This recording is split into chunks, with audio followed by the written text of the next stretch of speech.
어떤 할아버지가 자기 친구에게 자신의 아내가 귀를 듣지 못하는 것 같다고 하소연을 했다고 합니다.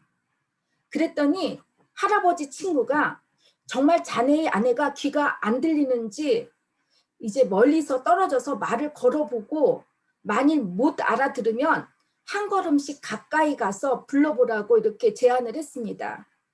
이 할아버지는 친구의 조언대로 10m에서 이제 자기 부인을 불렀습니다. 못 듣는 것 같아요. 5m, 3m 뒤에서 아내를 불러봤는데 할머니의 반응이 전혀 없었습니다.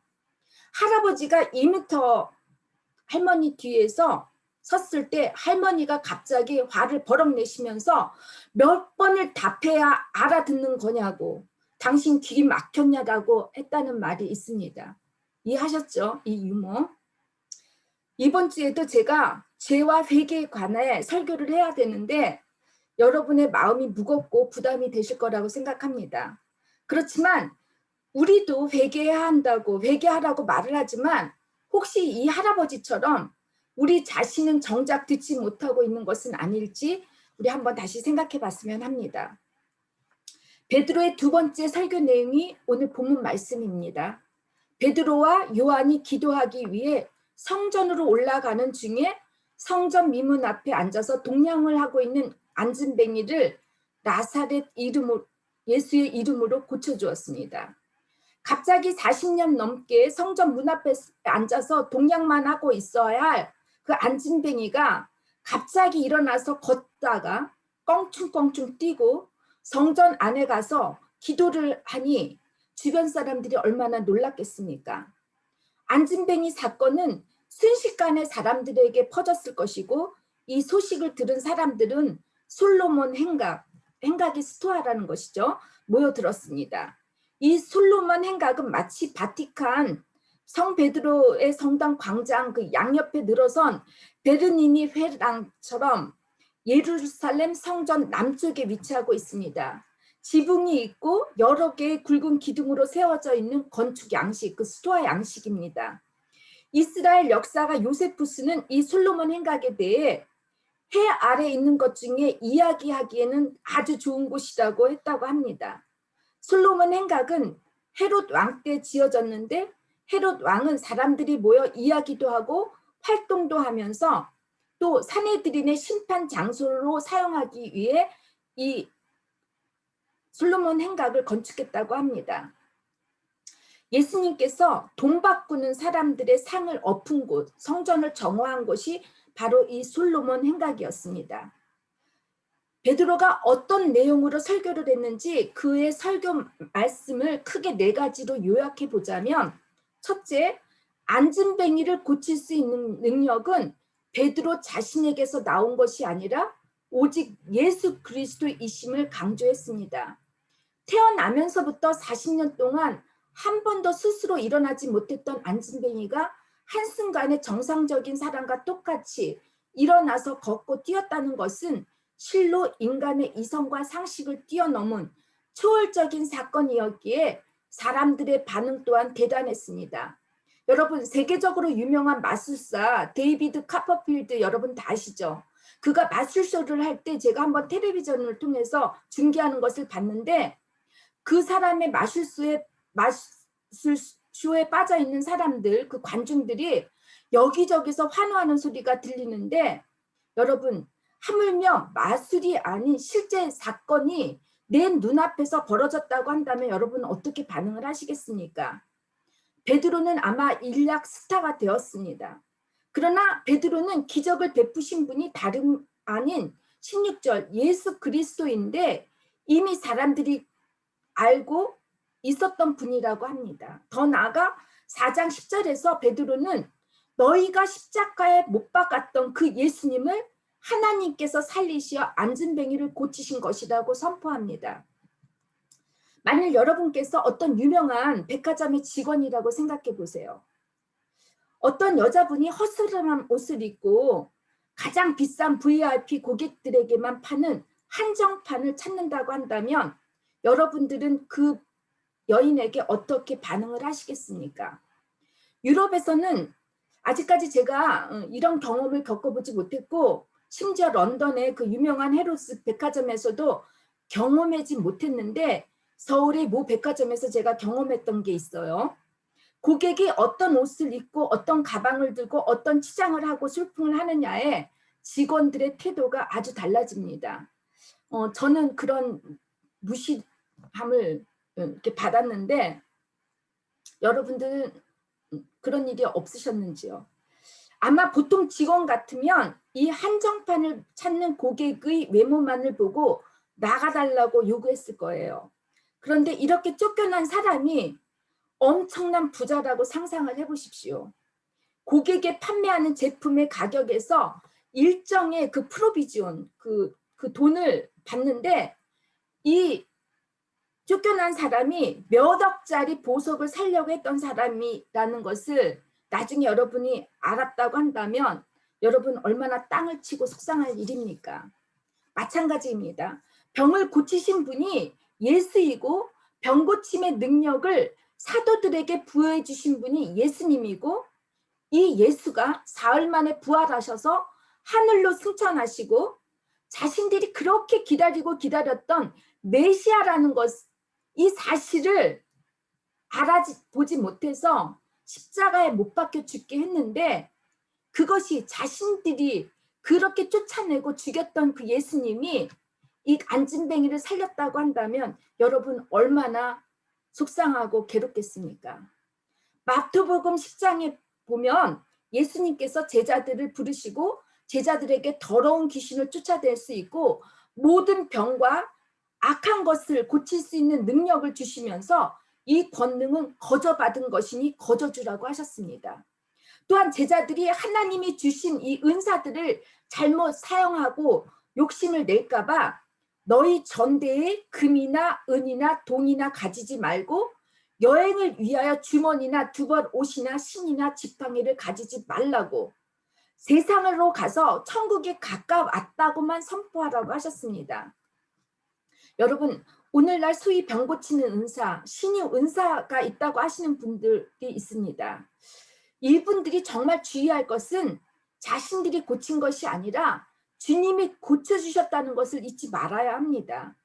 처음엔 이들도 순수한 마음으로 사람들의 병을 고쳐주다가 점점 이 사람들이 이름이 알려지게 되면서 인기가 오르게 되면 스스로 교만해지고 그래서 자기가 고친 줄 알고 착각하여서 결국 죄를 짓게 되는 경우가 많습니다. 말로는 주님의 이름으로 병 고친다고 해놓고 자신의 은사를 강조하면서 마침내 사람으로부터 금과 은을 요구하고 부와 권력을 축적하다가 사망의 길로 빠지게 되는 경우가 참 많습니다. 여러분 하나님께서 주시는 선악과는 선물이기도 하지만 잘못 사용하게 되면 하나님의 자리에 앉으려고 하는 교만이 되어 심판을 받게 되는 벌이 될 수도 있으니까 주님으로부터 받은 은사들을 참으로 복음을 위해서만 주님 나라를 위해서만 사용해야 합니다. 저도 여러분 아픈 사람들을 위해서 기도했을 때 치료의 놀라운 역사를 제가 경험한 적이 많습니다. 제가 한국에 2년 전에 갔을 때 여러분이 다 알고 계시는 그 금교수 알죠? 이분의 초대를 받아서 제가 이제 놀러 갔는데 그곳에서 기도하는 가운데 저에게 하나님께서 어떤 말씀을 주신 게 뭐였냐면 그 동생의 어머니 제가 잘 알고 계셔요. 그 어머니께서 아프실 것 같다라는 마음을 주셨습니다. 그래서 제가 또한 그런 환상도 비슷하게 봐서 제가 그 동생에게 얘기를 했어요. 어머니를 위해서 기도를 많이 해야 할 것 같다고. 그리고 났는데 올해 그러니까 1월인가에 연락을 받았어요. 걔 언니 한테 연락을 받아서 어머니가 지금 병석에 누워서 꼼짝을 못 하신다라는 말을 저한테 해주면서 언니 기도 좀 부탁한다고. 그래서 제가 전화로다가 예배를 드려주고 기도를 해줬어요. 놀랍게도 그의 형부가 정형외과 의사예요. 알려진 의사였는데 그 의사도 생각지도 못할 만큼의 호전을 보였고 지금은 걸어 다니신다고 합니다. 제가 고친 게 아니죠. 지우의 그 눈도 마찬가지로 제가 고친 게 아닙니다. 하나님께서 이렇게 치유의 역사를 준 것은, 이런 놀라운 역사를 베푸는 거는 그 치유하는 사람한테 어떠한 그 능력을 나타내기 위한 게 아니라 하나님의 복음을 전파하기 위해서, 하나님 나라를 사람들이 하도 믿지 않으니까 믿게 하기 위해서 하나님이 주신 사인인데, 이 사인을 교만해서 자기가 고쳤다고 한다면 여러분 그거는 사망의 길로 빠져요. 이렇게 미국의 어떤 분은 이렇게 고쳐가지고 그분은 전용 자기 개인의 헬리콥터도 있다라고 합니다. 전용기가 있대요. 이거는 정말 죽음이죠, 죽음. 그래서 여러분들 우리가 은사는 정말 겸손하게 사용해야 합니다. 누가복음이나 사도행전을 기록한 누가 저자가 의사입니다. 제가 말했죠. 그래서 의사인 누가는 이 누가복음이나 사도행전에 특별히 그 병고침 치유에 대해서 자세히 기록을 했는데, 이때 누가는 이 고친 사람이 사도들의 이름, 특정한 이름, 베드로나 바울 이런 것들을 높이 평가하지 않았습니다. 우리가 너무나 신비한 기적에 몰두하다 보면 여러분 진리이신 예수님을 왜곡하게 되고 복음의 진리가 변질될 수가 있습니다. 기적이 일어나고 불치의 병을 고치는 것이 우리 기독교의 본질이 아닙니다. 기적을 행하시는 주권이신 하나님을 우리가 믿지 못하니까 믿게 하시기 위한 하나님의 특별한 선물이고 보이지 않는 하나님을 보게 하시는 하나님의 은혜입니다. 때문에 하나님을 믿은 지 얼마 안 되는 사람들, 그런 새신자들에게는 이와 같은 기적들이 많이 일어나는 것을 여러분들 아실 것입니다. 천하보다 귀한 한 영혼을 구원하기 위해서 기적뿐 아니라 모든 수단과 방법을 통해서라도 복음을 알게 하려는 것이 하나님의 뜻입니다. 우리의 생각과 이성을 뛰어넘어 지금 이 시간에도 역사하시는 하나님의 기적은 믿음 없는 우리를 위해서 보이지 않는 하나님께서 보여주시는 사랑이기에 우리는 늘 겸손히 주님이 하신 일을 증거해야 합니다. 베드로는 자신이 안진뱅이를 고치지 않았고 고쳐주신 이가 예수님이신데 그가 고침을 받은 이유는 16절 안진뱅이의 믿음, 예수로 말미암아 날 것이라고 하는 믿음 때문이라고 했습니다. 병고침은 주님의 능력이기도 하지만 주님이 고쳐주실 것이라고 믿는 그 당사자의 믿음 또한 중요하다는 것입니다. 이 시간 우리들 가운데 특별히 우리들의 가족이나 지인 중에 질병으로 고생하는 분이 계시다면 여러분들의 중보기도도 중요하고 여러분들의 그 환자를 향한 관심, 사랑이 중요하고 또한 환자의 믿음도 중요합니다. 하나님이 나를 고쳐주실 것이라고 그 믿는 그 믿음 또한 하나님의 능력이 함께해서 이 세 가지가 일치가 될 때 치유의 역사가 일어나기를 간절히 바라고 축원합니다. 둘째, 베드로는 예수님을 죽인 백성들의 죄를 지적했고 회개를 촉구했습니다. 이스라엘 백성이 믿고 있는 아브라함과 이삭과 야곱의 하나님께서 예수를 영화롭게 하려는 것을 알지 못했던 죄에 대해 베드로는 두 가지로 평가하고 있습니다. 하나는 알지 못한 죄, 즉 모르고 지은 죄이고 다른 하나는 죄가 하나님 말씀 안에서 예정되어 있었던 것으로 봤습니다. 17절 주님의 십자가에 못 박혀 죽은 일이 알지 못해서라고 합니다. 알지 못하였다는 뜻은 아그노이안입니다. 진리에 대해 전혀 알지 못하는 중생 이전의 상태, 즉 하나님을 전혀 알지 못했던 불신 상태에서 저지른 무지함을 의미합니다. 불교에서는 여러분 모르고 짓는 죄는 알고도 짓는 죄보다 그 책임이 무겁다고 합니다.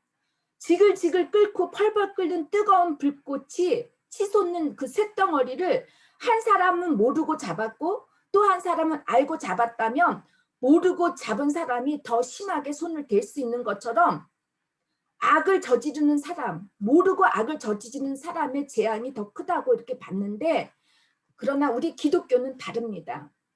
구약 민수기 15장에서 보면 알지 못하고 짓는 죄는 단지 짐승을 제물로 하는 속죄물을 드려서 용서함을 받을 수 있지만 고의로 저지르는 죄는 여호와를 비방하는 것으로 백성 중에서 끊어지고 죄악이 자기에게로 돌아간다고 해서 돌로 쳐서 죽게 합니다. 알고도 짓는 죄는 하나님을 멸시하는 것이고 하나님의 명령을 파괴한 것으로서 무서운 심판이 따른다는 것입니다. 여러분은 어떻습니까?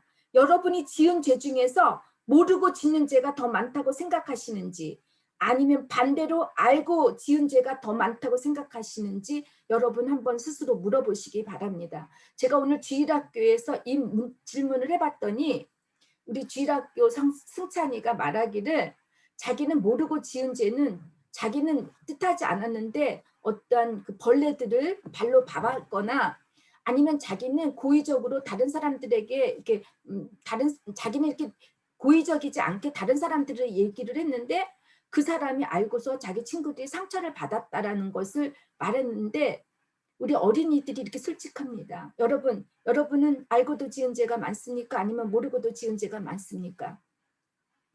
저는 질문을 하지만 분명히 대답은 알고도 지은 죄가 많다고 여러분들이 대답하실 것이라고 믿습니다. 분노하지 말라고 하셨는데 화도 내고 분노도 하면서 감정 가는 대로 살고 있지 않았습니까? 욕망과 탐욕, 간음, 음란, 거짓, 게으름, 판단 이런 모든 것이 하나님이 원하시지 않는 것을 알면서도 우리는 이런 죄를 지으며 살고 있지 않습니까? 어린 아이들이 한번 불에 손을 대면 다시 불에 가까이 하지 않습니다. 불에 대면 얼마나 아픈지 알고 있는데 그런데 우리는 계속해서 하나님을 믿고 있고 불이 뜨거운 것을 알고 있는데도 불구하고 죄를 짓고 있습니다. 여러분 이렇게 알고 있어서 죄를 짓는 것은 마치 기름을 들고 불 속에 들어가는 것과 같습니다.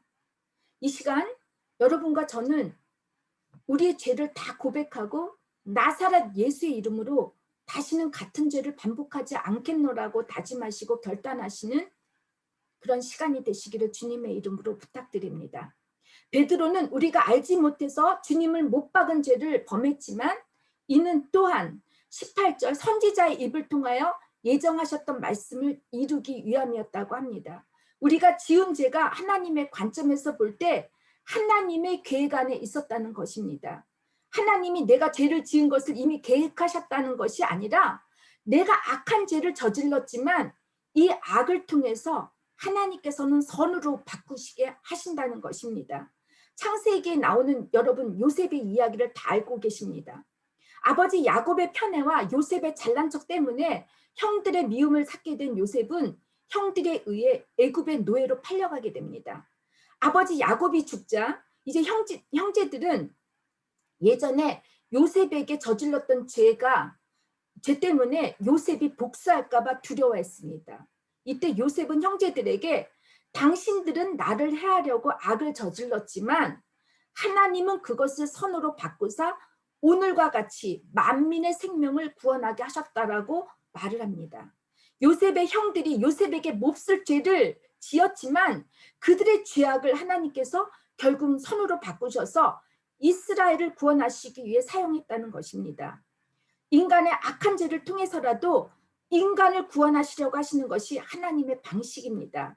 그래서 사도 바울은 로마서 8장 28절에 보면 우리가 알거니와 하나님을 사랑하는 자, 곧 그 뜻대로 부르심을 입은 자들에게는 모든 것이 협력하여 선을 이룬다고 하셨습니다.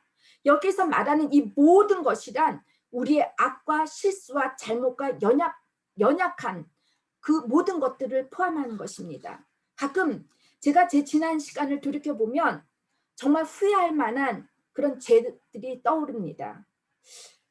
그때마다 제가 그때 내가 왜 죄를 지었는지 너무 어리석었다라고 생각하면서 막 속상하고 괴로울 때가 있습니다.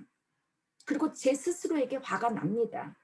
그러나 하나님께서는 그 일로 저를 다시 신학 공부를 하게 하셨고 목회자로 세워주셔서 독일교회뿐만이 아니라 여러분 앞에서 이렇게 말씀을 전하는 목회자가 되게 하셨습니다. 여러분 어떠세요? 혹시 예전에 저질렀던 여러분의 잘못과 실수를 통해서 하나님께서 선으로 인도해 주신 적은 없습니까? 하나님은 악을 선으로 이기게 하시는 분입니다. 아무리 우리가 커다란 죄를 지었다 하더라도 그 죄를 통해서 하나님은 나뿐 아니라 내 가족, 내 주변 사람들을 구원하시기 위해, 그리고 나를, 하나님 나라를 이 땅에 세우시는 데 일꾼으로 사용하심을 잊지 말아 주셨으면 합니다. 세 번째, 베드로는 회개. 이거 제가 예전에 자주 얘기했던 거예요. 메타노이테, 돌아오라고 이렇게 촉구합니다. 19절에 이러므로 너희가 회개하고 돌이켜 너희 죄 없이 함을 받으라고 합니다. 베드로가 말한 회개는 한마디로 하나님께 돌아오라는 뜻입니다. 회개는 마치 범죄자들이 이제 뭐 예를 들어서 은행에 강도가 나타났다고 생각하세요. 이 강도가 이제 권총을 들고 위협하는데 내 뒤에서 경찰이 꼼짝 말라고 그랬을 때 이 강도 어떻게 하죠? 자기가 손을 듭니다. 항복을 합니다. 그리고 자기가 잡았던 무기를 내려놓습니다. 이와 같은 것이라고 합니다. 예를 들면 여러분, 그리고 다 내려놓고 나서 경찰이 체포할 때, 수갑을 차올 때 앞을 보는 것, 경찰을 향해서 보는 것, 이 돌이켜 보는 것, 이것이 바로 회개입니다. 자기의 만족과 자기의 욕심, 자기의 의지를 다 버리는 것. 이것을 C.S. 루이스는 자신의 일부를 죽이는 것, 일종의 죽음을 겪는 것이라고 이렇게 표현했는데요. 여러분, 회개를 하지 않고는 진정으로 하나님을 만날 수가 없습니다. 여러분께서 나는 이렇게 교회를 오래오래 다녔는데 하나님을 만나지 못했다고 하시는 분들은 다시 한번 생각해 보셨으면 합니다. 그러나 우리가 불완전한 인간이기에 우리 스스로 우리의 힘으로 회개할 수 없다고 생각합니다. 하나님이 아닌 이상 어떻게 사람인데 죄를 안 짓고 살 수 있느냐고 우린 말을 합니다. 불완전한 인간이기에 실수도 할 수 있고 실패할 수도 있다고 우리는 말을 합니다. 타락한 인간은 완전한 회개와 복종할 능력이 없습니다. 교만으로 가득 차서 겸손과 정반대의 삶을 살고 있습니다. 우리 신앙인들은 회개하라는 단어를 단지 도덕적 차원의 관점에서 행위 중심적으로 사용하지 않았는지 한번 생각해 보시기 바랍니다. 지금까지 회개가 하나님께 돌아오는 것보다 먼저 잘못한 행실을 고치는 것이 선행되어야 한다고 오해하고 있습니다. 잘못된 행실을 고치고 나서 하나님께 돌아오는 것이 여러분 아닙니다. 먼저 하나님께 돌아가겠다고 하는 마음, 이것이 회개의 시작입니다. 아버지의 품을 떠난 탕자처럼 아버지와의 관계를 끊고 내가 원하는 대로 뜻하는 대로 살아보겠다고 했지만 마침내 모든 것을 다 잃고 아무것도 손에 쥐어진 것이 없을 때, 돼지에게 줄 그 쥐엄 열매를 먹고 있을 때 이 탕자는 깨닫게 됩니다. 아버지의 품으로 돌아가야겠다고.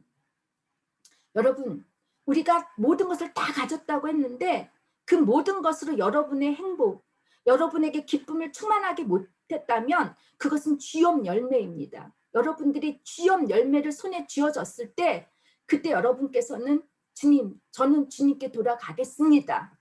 이것이 회개입니다. 근데 마음으로는 하나님께 돌아왔지만 여전히 잘못된 행실을 끊지 못하고 있단다면, 그리고 계속해서 반복해서 죄를 짓고 있는 우리가 아닙니까? 이를 위해서 하나님께서는 어떻게 우리를 도우실지, 어떻게 이렇게 반복되는 그 죄를 끊게 하실지 우리가 질문을 합니다. 회개가 필요한 사람은 정작 악한 사람들인데 선한 사람들은 회개를 합니다. 악한 사람들이 회개를 하지 않고 선한 사람들이 회개를 합니다. 근데 그 선한 사람이 누구입니까? 여러분입니까? 저입니까? 아닙니다. 아예 회개할 필요가 없으신, 아무 죄가 없으신 분이 하십니다. 예수님이십니다.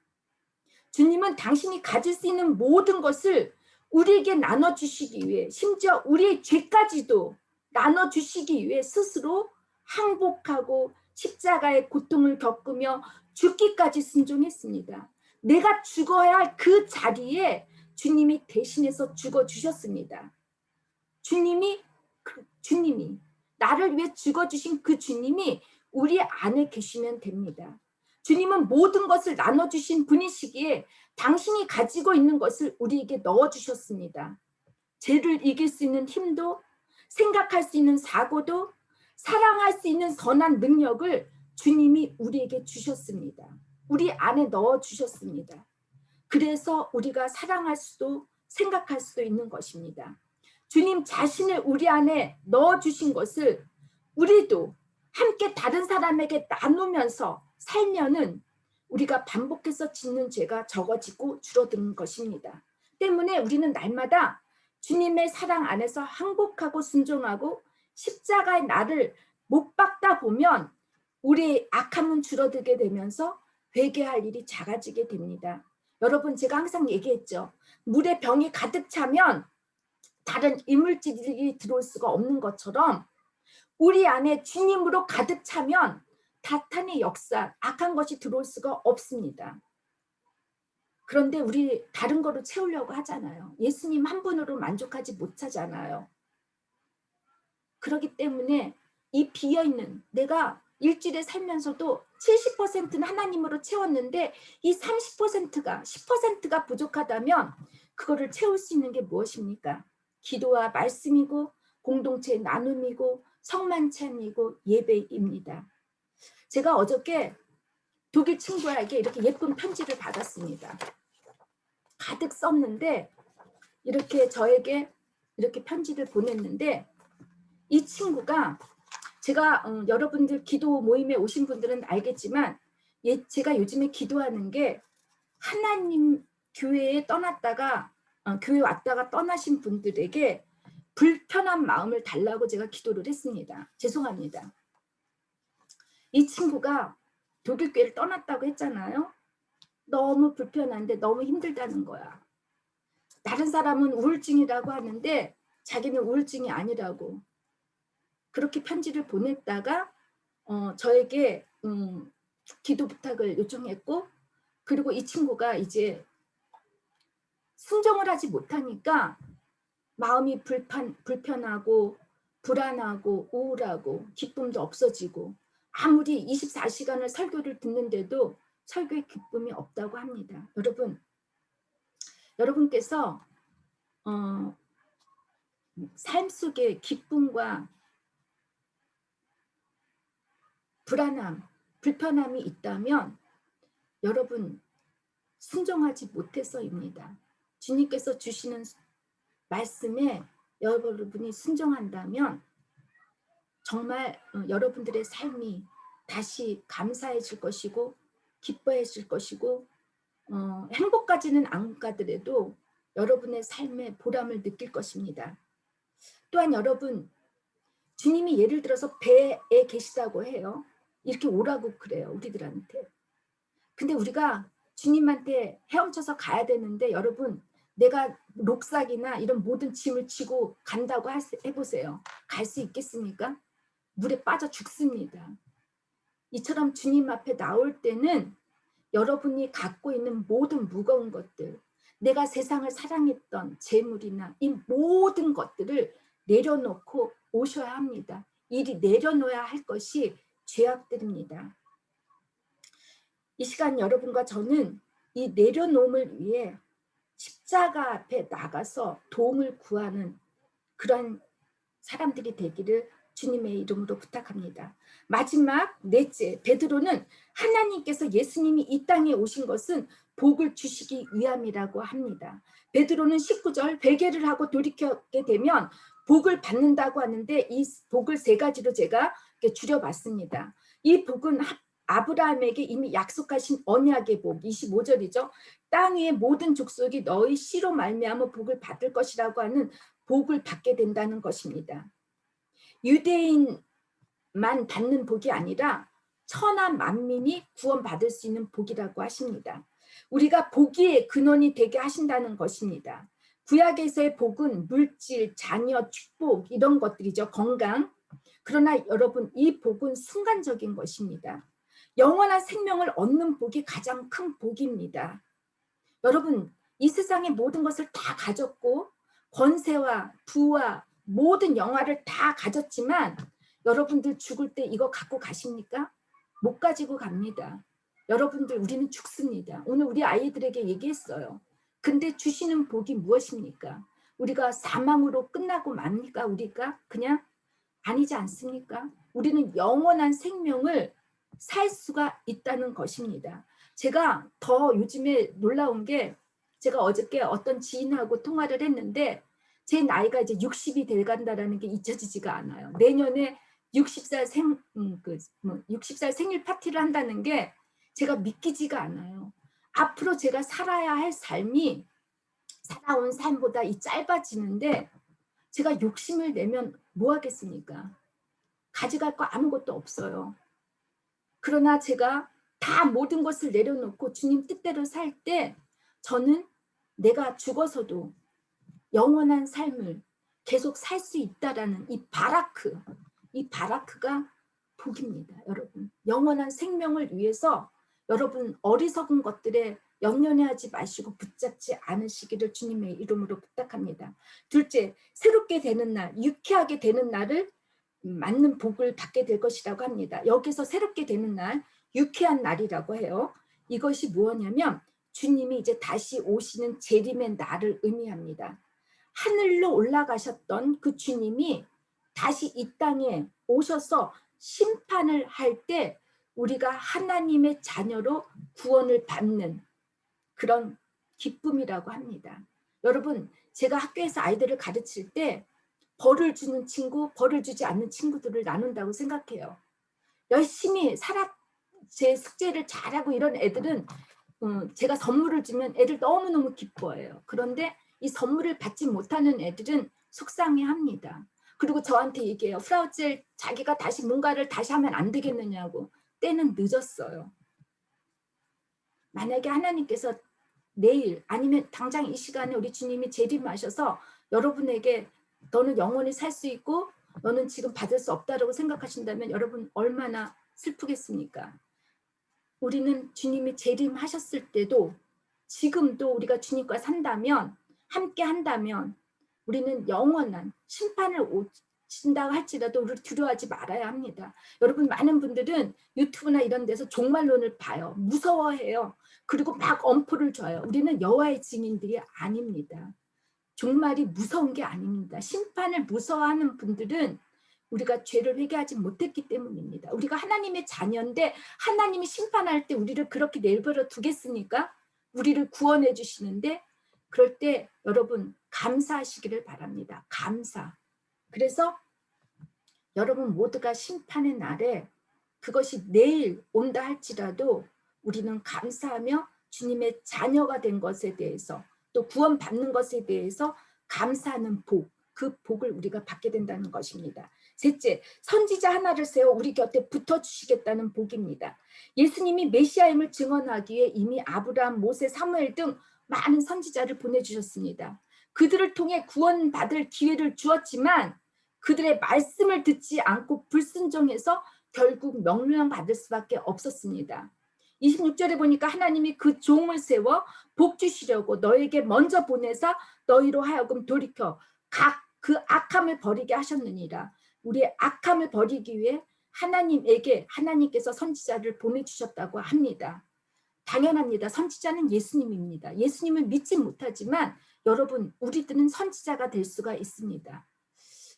생각해 보세요. 제가 어떤 사람에게 제가 선지자라는 건 아니지만 예수님을 증언하는 모든 증인은 선지자가 될 수가 있습니다.